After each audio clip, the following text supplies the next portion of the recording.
জীবনে যারা যত বেশি ভালোবেসে থাকতে চায় তাদের ভাগ্যে ভালোবাসাটাই থাকে না, আর যারা যত ভালোভাবে বাঁচতে চায় তাদের ভাগ্যে সেই ভালোভাবে বাঁচাটাই আসে না। কেন বলো তো? জানলে অবশ্যই কমেন্ট করে জানিও। সুপ্রভাত বন্ধুরা, তোমরা সবাই কেমন আছো? আশা করি তোমরা সবাই ভালো আছো, আমিও ভালো আছি। যাই হোক, দেখো বৃষ্টি ভেজা ওয়েদারে বেশ ভালোই লাগছে।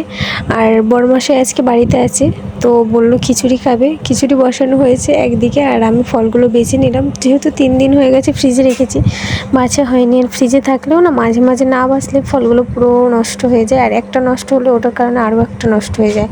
তাই ভাবলাম ফলগুলো বেছে নিই, কারণ এখন ফলের প্রচুর পরিমাণ দাম, সেটা তো তোমরা জানোই বন্ধুরা, রথ ফথ আরও অনেক কিছুর জন্যই।